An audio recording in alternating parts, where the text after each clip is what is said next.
Good afternoon, Unilever Food Solutions Facebook fans, and welcome to our first ever Facebook Live event here in Englewood Cliffs, New Jersey on simple solutions for brunch menus. I'm Katie Dunnigan from Unilever Food Solutions, your brunch enthusiast and co-host here for today. I'm joined in our kitchens by Hell's Kitchen alumni and corporate chef, Chef Dana Cohen. Chef, thanks for joining me here today. Sure. Really excited to talk brunch trends with you and showcase two really cool recipes. We had a number of operators before this event share some questions with us, one of which was, if I'm considering brunch and adding that into my list of day parts, what are some of the hallmarks I need to consider? Yeah, so brunch is one of those services that you may only have two of in the entire week, right? Saturday and Sunday, that's when you're gonna serve your brunch. So it's really important to make it special, to stand out above the rest. What is everyone else doing? Are they doing scrambled eggs? Are they doing omelets? If that's the case, then you need to take it to another level. So we're talking about ethnic flavors. We're seeing that that's really huge. Taking global influences and playing that into dishes that people are already comfortable with. So we're gonna do a little bit of that today, but if you take an Eggs Benedict, it doesn't just have to be an Eggs Benedict. There's so much you can do with it. Change out the bread, change out the egg, change out the sauce. I mean, there's so much that you can actually do. Be fun, you know?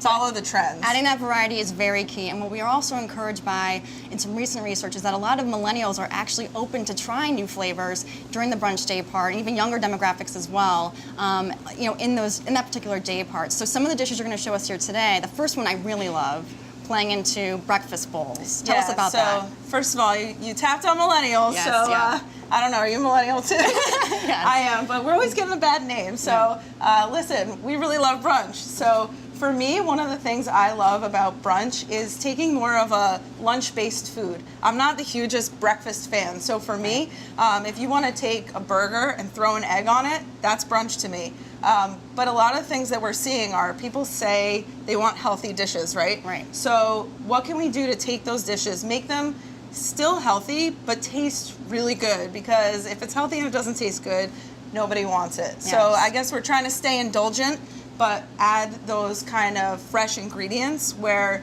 people don't feel like, you know, they can't eat for the rest of the weekend. Yes, and Mary from Westchester, Illinois, submitted that exact question, saying she struggles with guests who come in and say they want healthy, but then they veer towards the indulgent item.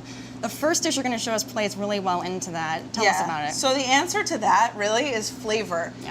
When you're lacking in other ingredients like fat or butter, there's so many other flavors that you can use, and that's what we're going to do today. So the first thing we're going to make is a cauliflower hash breakfast bowl. I know it sounds kind of crazy, so it's going to be cauliflower, black beans, kale, a lot of different flavors and textures going on there, but we're going to kind of get that rich decadence from our hollandaise sauce. We're going to roast some carrots and do some chipotle puree. So it's really just going to kind of take that to a whole new flavor experience. Yes, and Chef, one of the things I want to call out for our fans who are tuning in now, Chef's going to show us this really great sauce, but if you're interested in learning more about this product that she's going to show you, as well as an exciting offer on it, stay with us here during the demo. We're going to talk more about that at the very end, so stay with us. All right, let's dive should we into get started? Yes. All right, so we're going to start with our cauliflower breakfast bowl. So in the essence of time, I have cut the cauliflower into florets, a little bit of olive oil, salt and pepper, super simple, and roasted it off at about 400 degrees for 25 minutes or so. You could certainly sub this out for other vegetables as well, but the cauliflower is really like our potato here. It's on trend right now too. Yeah, cauliflower is huge. We're seeing a lot of it, but it's bland in color and in flavor. So there's a lot that you need to do to make it really pop. So that's what I'm going to show you. I'm going to heat up my saute pan over here. All right. And we're going to saute some kale. I know kale is a little controversial in the fact that, I don't know, kale is the old vegetable. What's new? Is it Brussels sprouts? But it's got that staying power, Chef. It's not really going away. not going anywhere. So if you're not down with the kale trend, that's okay. You could certainly use dandelion greens. That's real trendy right now. Swiss chard would add a really nice color also. There's a lot that you can do to customize this based on what you already have in your walk-in. So if you have baby spinach and you have extra, use baby spinach here. Yes. It's going to give you the same kind of flavor profile that we're looking for and add that health appeal as well. So I like to get my oil nice and hot. That way you can hear that kind of sizzling away. I like to get the kale nice and crispy. Looks good. And so many different, like what you're showing us here today, clearly a vegetarian option, but you could actually look at adding some protein into this to make it a little bit hearty. A lot of different ways you can play out this bowl. So. Yep. So one of the things I love to add to this dish is crumbled chorizo. Okay. So it's going to add that saltiness and really, really nice flavor. But you could make this like a skirt steak breakfast bowl, add that to the dish as well. There's a lot you can do to customize it. So I'm going to add just a little bit of chopped garlic. Normally when I start with a veg like that, I like to add the garlic a little after I get the veg started so it doesn't burn. It's good. Smells good too. And don't forget, we are live, guys, so if you have questions that you want us to answer, ask away. Let us know what you think. Is there something that you guys are doing that can take this to the next level or something similar? We want to hear from you. Yep.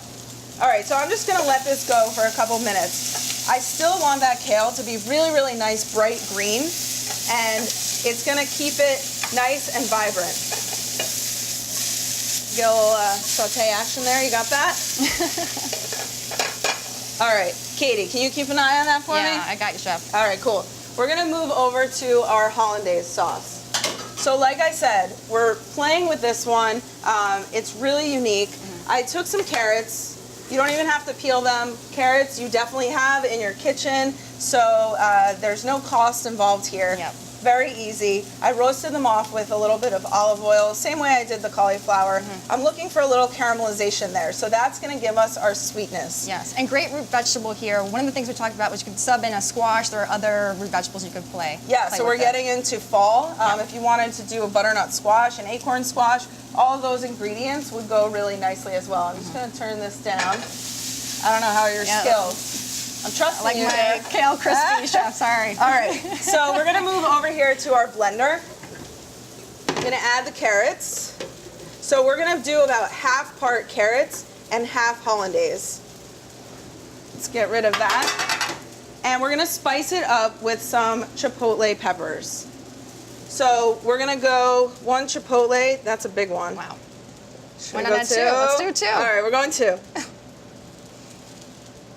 Us millennials like our spice. So. That is true. And willing to try new things. Yes. Can't even get it out. Yep. All right, so our chipotle pepper goes down in there. We're gonna add a little fresh lime juice, keep it nice and vibrant. Lemon or lime is something that I would add to a hollandaise sauce anyway, so we wanna get that in there. So we're using our Knorr ready-to-use liquid hollandaise. And the awesome thing about this product is that it goes straight from pack into use. There's nothing that you have to do to get it ready. Nothing has to be added, not even water. So we are gonna pour it right into the blender. And like I said, the nice thing about this is there's no waste. Right. So you don't have to worry about burning it, leaving it on the stove. Nothing's gonna happen to it. Speaking about burning it, nah, we're good. All right, so we're gonna leave that there, and I'm gonna add just a little bit of water to thin it out. Again, we're taking our product and stretching it out. We're making it go, you know, a little bit goes a long way here. So we're gonna throw this on the top. I'm wearing an apron, you're not, so I'll try to keep this it's okay, it's fun and live, right? You wanna throw that on for me? Sure. All right, so here we go. Full speed ahead. All right.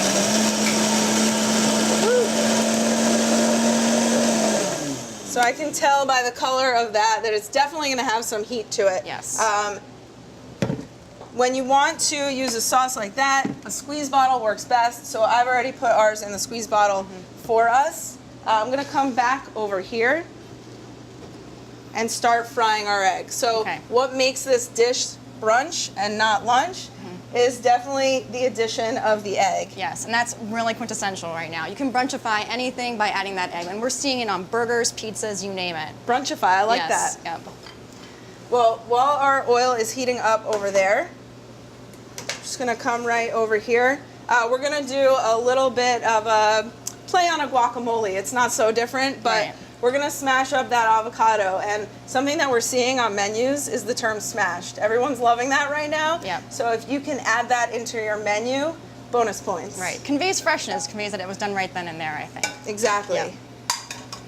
egg right into the pan, and we're gonna let that go. So you're gonna hear a little sizzle on that. I actually prefer to get a little color on my egg. Yes. It adds a little bit of texture. So we're just gonna let that go. I prefer to do mine in olive oil instead of butter. It's gonna keep that clean color and keep it from getting all those brown bits on it, okay? So our egg is going. We're gonna come over to our avocado. No questions yet? No, not many coming in yet. All right. So keep them coming. If you see anything you like even or comments, let us know. Cool, so avocado, we're going to just dice that up. The other thing that I love about this dish is that these are pretty much all ingredients that you would already have on hand. So basically, I have the rule, if it's not going in more than one item on a menu, then it's not being brought into the kitchen. These are all items that you could use time and time again in different dishes. So there's not gonna be any waste there. All right, so I'm gonna smash up this avocado. We'll add a little salt and lime juice there. Keeping it really simple there, I like that. Really simple. You don't have to go crazy with red onion or anything like that. After all, it is breakfast, so we want to keep it kind of nice and light. We're just going to let that egg finish over there. I'm going to add a little bit of fresh cilantro. So that's going to add a little bit of kind of a brightness to the dish. I always like adding fresh herbs. I think it's an easy way to boost flavor. All right. And I want to keep this really nice and chunky. I want to know when I'm making guacamole or smashed avocado that there's actually avocado in it and that, you know, it's not a prepackaged product. So I like kind of keeping that together there. And with all the textures of this dish, that really works perfectly in the composition. And look at the colors that we have going on too, right? So we're playing into textures with this dish, but also all of the flavors. So I think it's really important when you're building a new dish to put on your menu, think about those flavors, think about those textures. You want something crunchy, salty, sweet, savory. You want to hit all of those notes if you can. All right, so I'm going to take the cauliflower. Can you check out that golden brown action Nice going on and there? crispy. We're gonna throw that right into the saute pan. That'll get nice and warm. Running around on you here. All right, so I'm just gonna toss this together. So you can see that it has a really nice color going on there. We've taken the humble cauliflower and we've kind of brought it to the next level. Really brighten it up there, yeah. All right. We're gonna start building our bowl. Okay. So this dish kind of has to be in a bowl. For me, Mexican food, I love when it's kind of when you can mix it all together. So being in a bowl is a really, really easy way to accomplish that. But that's what's on trend right now. It's why it's working on menus. I think the other benefit to this composition is that it would travel well if you had it to go offering for your breakfast or brunch day part or lunch offerings even. So yeah, so the big thing you just said is the actual bowl being the vehicle, but even more bonus points if you can make your dish customizable. So if you want to let your customer choose what goes in there, they love to see that. So we're gonna add our smashed avocado, a little tomato. Again, we're gonna add that color and that freshness, and it kind of gives it that Mexican flair. You could certainly use a pico de gallo or a salsa if you have that on hand as well. I'm using sharp aged cheddar cheese, so we're gonna get that really nice tang. And then this last part here, I really love once you've added the egg, of course, our key component. All right, so we have our egg. We're going sunny side up here. Looks delicious. Throw that right on top. Let's make that look a little prettier. Perfect. And the other thing we talked about, Chef, was the sauce. The sauce. Yes. So this dish, to me, as it is right now, looks awesome. If you want to kind of play with that, you can certainly take your hollandaise sauce and drizzle that right over the top. But if you were packing this to go or delivery, throw it in a souffle cup. I don't know about you, but I'm like a sauce lover. I love tons of sauce on everything, so I'm always throwing that on top. Extra sauce is awesome for me. But not every guest is like that, so it's a good thing to keep in mind. That is true. Yeah. That is true. Yeah. Toasted pepitas. So this is just the inside of the pumpkin seed. I'm throwing that right on top. We're gonna get a really, really nice crunch. Love that. And if you don't have the pumpkin seeds here, you could easily swap in, sunflower seeds or pine nuts, right, or something else. Absolutely. Any other nut or seed would work here. You could even do like a toasted panko breadcrumb, just to get that crunchy kind of consistency that's going to carry through the entire dish. So that one's ready to go. Looks delicious. We talked on so many trends here, Chef. The versatility of the product, I think, really adds to the flavors here. You've got a number of different ingredients, which you can also allow the guest to customize, and perfectly playing into the PM side of the brunch menu, which you can really differentiate. So, love that. So the last thing I wanted to mention before I hand this off to one hungry cameraman here is that this hollandaise sauce doesn't even have to be called hollandaise sauce. We've kind of completely changed it up, so it's got different flavors, textures happening. Yes. But this is a sauce that you can use on your menu more than once. Put it on your dinner menu for a grilled swordfish or a salmon, and just call it a chipotle carrot puree. So there's a lot you can do with it. Like I said, if it's just being used for one thing, it's not being used on any menu. So, get some extra use out of that. Yeah, and if you want to learn more about this product, stay with us. We'll talk a little bit about it at the end, but we'll pass that on to the crew, guys. Delicious. All right, and so we're moving into our next dish here. We talked about this item that we've just done being perfect for, lunch offerings, even going into the brunch aspect of the menu. But the next one here plays perfectly into upscaling breakfast items, which we hear from operators a lot is something that can be a nice way to boost brunch sales.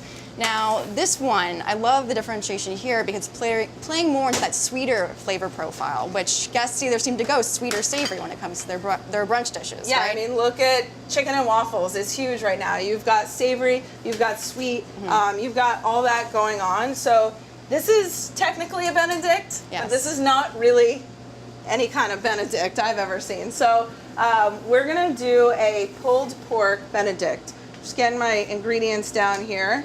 And what I love about the eggs Benny is there's so many things you can do to differentiate it, even swapping out the bread. We were talking about that earlier, which we're going to do in this example. But this is something that is on 59% of full-service restaurant brunch menus. It's something guests look for. It's that quintessential item, right? Yeah, so this is really a dish that you can take and totally tear it apart and make it something new. Love that. So we're going to start with our pork. I have a pork shoulder or pork butt. This is a boneless cut, but you could certainly use whatever you have left over in your kitchen. That's the great part about this recipe.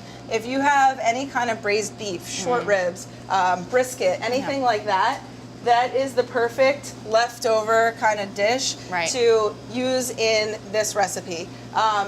If you don't have pulled pork on your menu, add it to a lunch special. Use things in different areas. So you're gonna reduce your waste that way. Like I said, brunch, you probably only have 1 or 2 services in the entire weekend. So if you only have 2 services and you have a small amount of something that's left over, use it up. Yes, it's a great build, Chef. And keep in mind, guys, as Chef's doing our next recipe here, share with us your questions, any comments that you've got. We'd love to hear from you.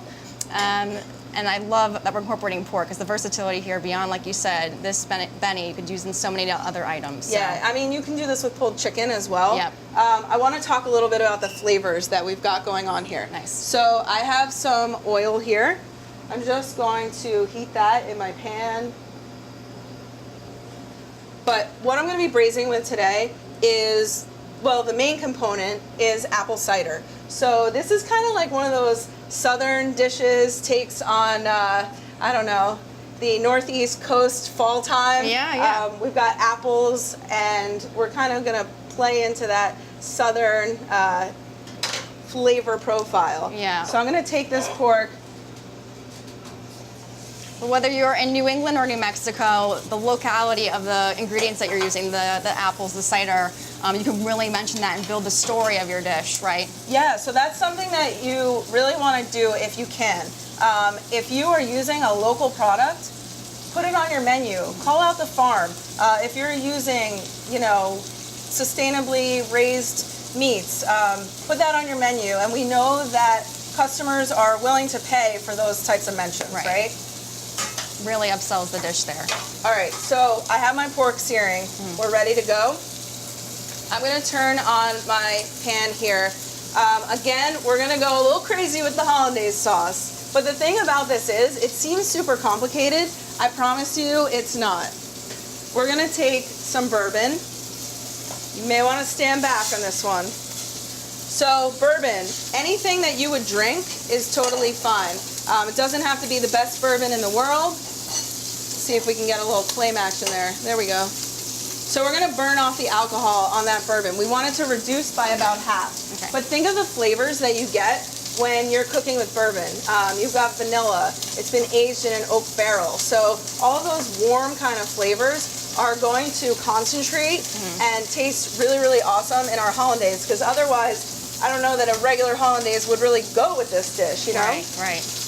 All right. It's heating up over there, chef. It is Love definitely it. heating up.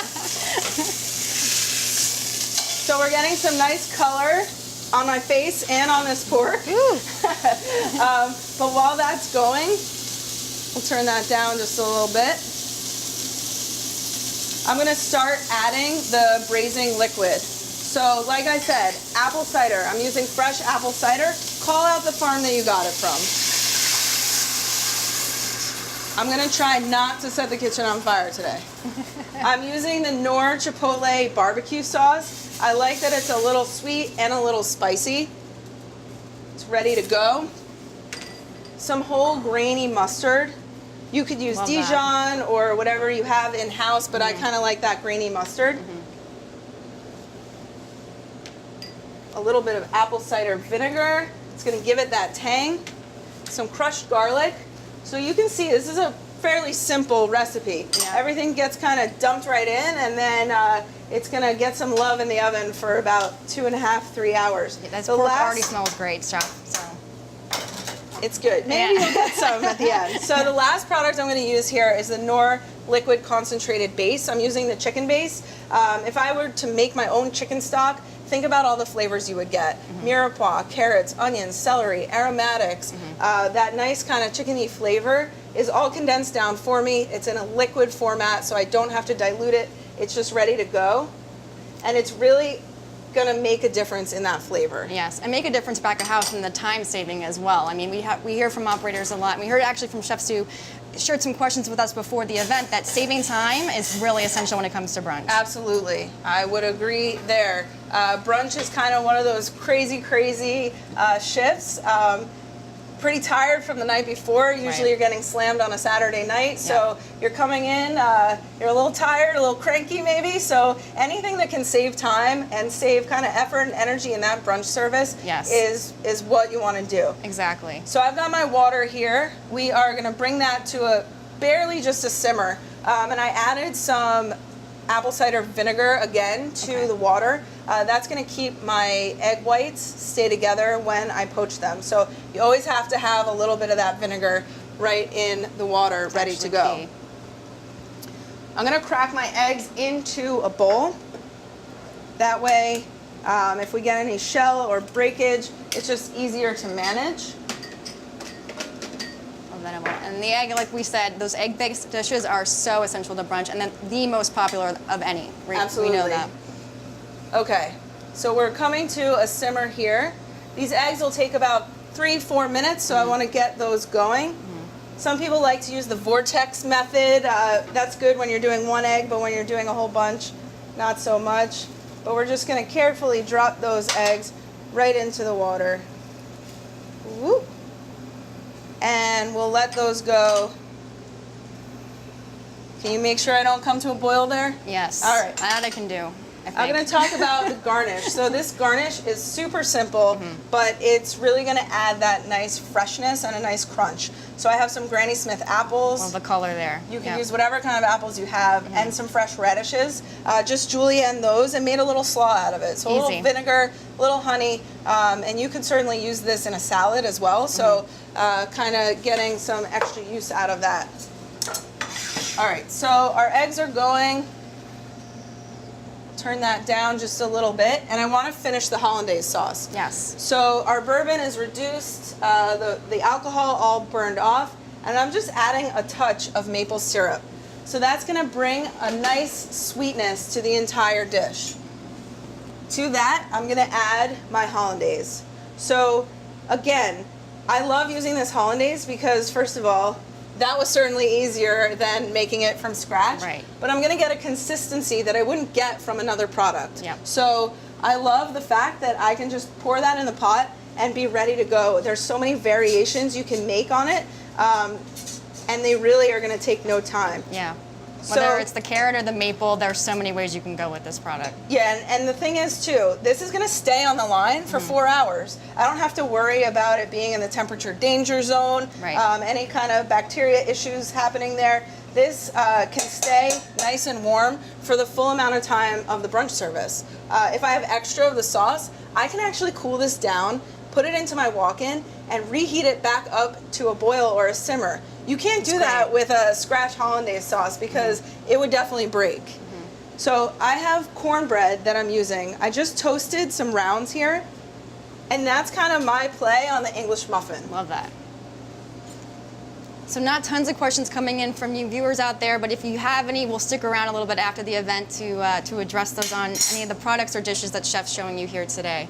All right, cool. So once I cook the pork, I'm gonna be left with this awesome, flavorful braising liquid. Smells delicious. And what I wanna do with that is pour it right into the pulled pork that I've taken out already to add that extra flavor. It's really, really going to make the difference here. So I'm just gonna combine that together. It's a little sweet, a little smoky. I'm gonna start building our Benedict, but before I do, I'm gonna check on these eggs. They should be just about done. Perfect. So you have that jiggle there from the yolk inside, but the white is nice and set. I always drain them on a paper towel lined plate, get any extra moisture off of there, and I'm just gonna set them aside for right now. All right, let's build this bad boy. We have our pork. That's gonna go right on to the bottom here. And again, this is one of those dishes that's kind of like Southern flair. So you can either play, you know, fun with it and make it kind of cute like we are here today, or you could kind of go all out and make this a fun, messy dish too. It's really whatever your guest likes. It's all about the plating here. All right. If food doesn't look good, it doesn't taste good. So I'm gonna take our eggs. You wanna be really careful at this point. Make a nice little bed for them there. That's hot. And it's too bad that Facebook Live doesn't have a smell feature because it smells excellent in this kitchen right now. All right, let me clean up this plate a little bit. So our eggs are on top. As you can imagine, when we break into this, you're gonna get that yolk dripping all over. I'm going to take our hollandaise sauce. See that? If I left that on medium heat, walked away from a scratch hollandaise, I would have scrambled eggs right now. Instead, I have a beautiful sauce ready to go. I'm gonna pour that right over the top. Looks delicious. I can smell that bourbon. Brunch, you know, hair of the dog. You gotta get a little alcohol in there somewhere. I'm gonna garnish that with our apple slaw. And just a little bit of chopped chives for some greenery, and we are good to go. So I bet you never saw Benedict quite like that one. It looks great, and Chef. it's gonna taste a little different too. So there you have it, our pulled pork Benedict. And that looks like it would pair perfectly with a mimosa or Bloody Mary, perfect for any addition to any brunch menu. So thank you, Chef, for walking us through Absolutely. You're gonna make me one now, right? Yeah, I think I definitely could now. It's really simple solutions here, Chef. That's what I love about today's session.